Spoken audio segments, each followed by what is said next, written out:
even compress these bad boys. Oh yeah.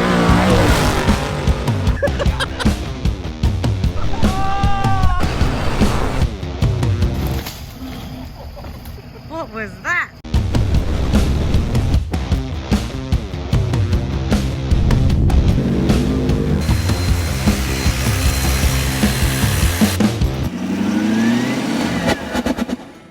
All new Tundra. Born tough, powerful, and ready for big challenges. And to prove it, Rightio, so the good old 300 series, again, you all know how long Toyota's got on wait times on these things at the moment. It's blown out by years and years. 2,000 years later. So I want to ask you guys, and especially comment down below, how viable do you think the 300 series chop is going to be? The Tundra is due here in the mid 2024, I'm pretty sure. So what real viability is there going to be? Because these vehicles are so similar, the interiors are very similar. Is it worth buying a 300 series for well over $100,000 and then pumping all this extra money into getting converted into a ute? Or do you just buy a Tundra? So the differences between the 300 and the Tundra, I think if you got down to the nitty gritty items between each vehicle, one being a wagon from factory, the other being a ute from factory, one built in Japan, the other one built in the US. Toyota's quality control, whether it's in Japan or in the US, is very strict, and the interiors of both these vehicles are very, very similar. So getting down to the drive lines in each vehicle, the Tundra and the 300 series, obviously the 300 has the new V6 diesel. The Tundra is a V6 petrol, twin turboed, and it comes with a hybrid system.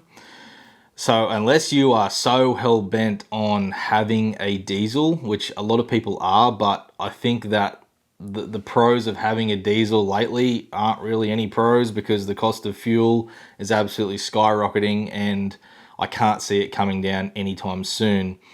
Diesel, where I live, is up to $2.30 a litre I seen today, and fuel is at $2.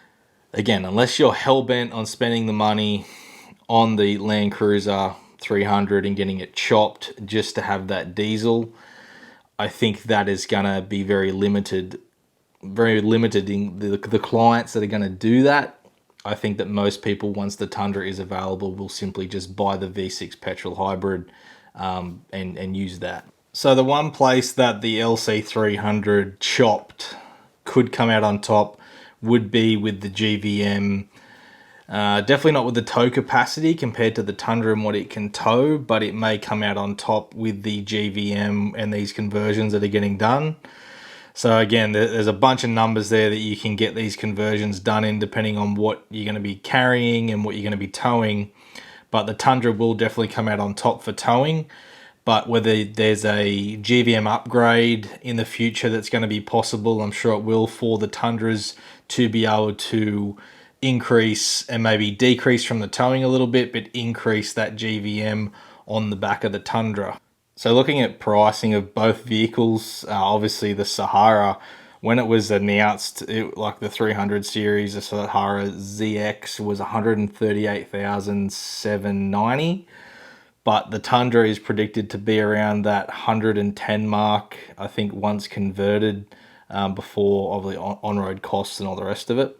So to see the cost of the Land Cruiser 300 series, and even with markups and stuff at the moment, may be around the $150,000 mark for a 300 series, then you're going to go and chop it and spend, I haven't priced how much those chops are worth, but that is an astronomical figure to then be spending again on a 300, where you could just buy the Tundra and settle for the hybrid V6 twin turbo petrol for 110, if not at worst case for top of the range 120, 125,000, still less than what the 300 costs. And you've got a ute designed in a ute configuration. You're not chopping a vehicle to make it into a ute. So in saying that, I really think that the cost of chopping a 300, turning it into a ute, then you've got to buy a tray and all the rest of it, instead of just buying a Tundra for say 120,000, let's say, it's still cheaper than the 300 series. and the only really compromise that you're making is potentially just with that power plant and not getting the V6 diesel. Weighing up both, I really think that the Chop 300 does have limited life, considering now that the Tundra is on its way to Australia. So when it comes down to supply, it's obviously, well, Japan, the 300 series are currently not taking orders. From what's being told on the market is that the books are now shut from dealerships. You can't actually make an order for a 300 because their ETAs have blown out so far for a new 300, where I think Toyota should be able to supply a good amount of Tundras to, I think Walkinshaw is doing the conversions on the Tundra, so they do the Ram 1500 and they do the Chevy 1500 as well. So they'll be doing the Tundra.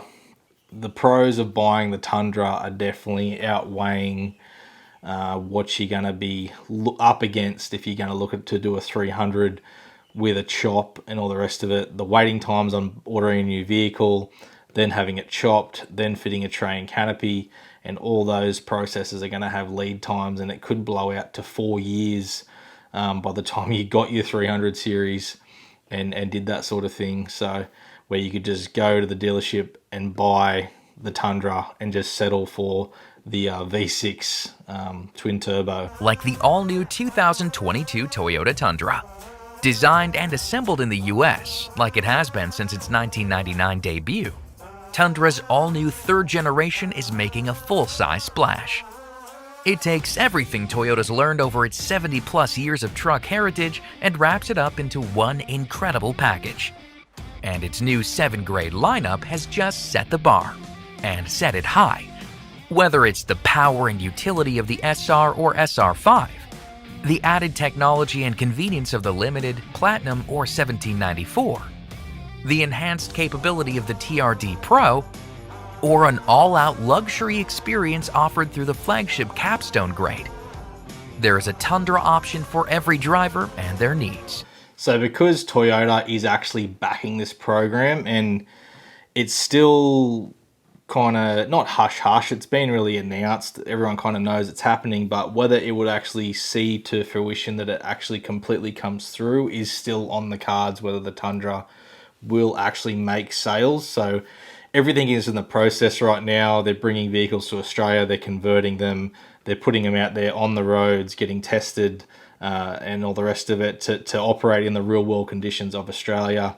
I think then they will make the final tick of approval to say, yes, we're going to go through with this, and then sell them in dealerships from Toyota. And I think that's one of the best things for a manufacturer to do if they're going to right-hand drive convert these vehicles, is to back them from the factory. Yes, you can take this Tundra to any dealership across the country, get service, get parts, and so forth.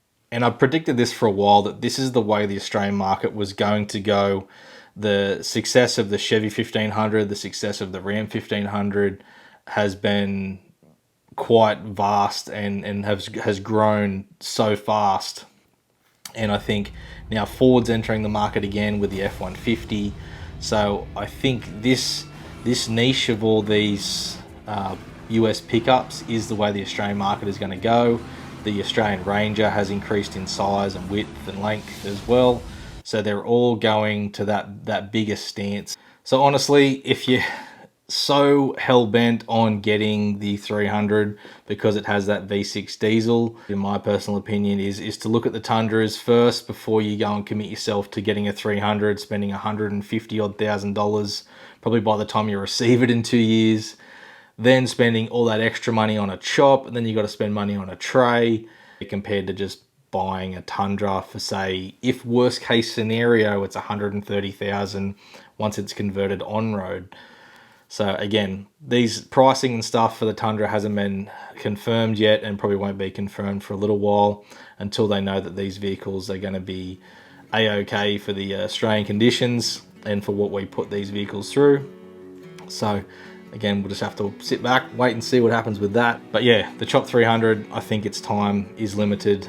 Once the Tundra finally arrives on Australian shores, I think people are just going to buy a Tundra. It's 95% similar to a 300 anyway. and I think they're just going to go that way and spend, instead of spending another $100,000 on a conversion, tray, canopy, all the rest of it that you're going to need to do to a 300 series. So plus the initial recommended retail price being probably $20,000 above what the cost of the Tundra is. So yeah, that's my take on the Land Cruiser 300 chopped and the new Tundra coming. Again, I'm excited to see the Tundra and hopefully go for a drive in one, because they look like a good thing and they look pretty staunch when they're built up. So anyway guys, that's enough from me. I'll catch you guys in the next one. See yous.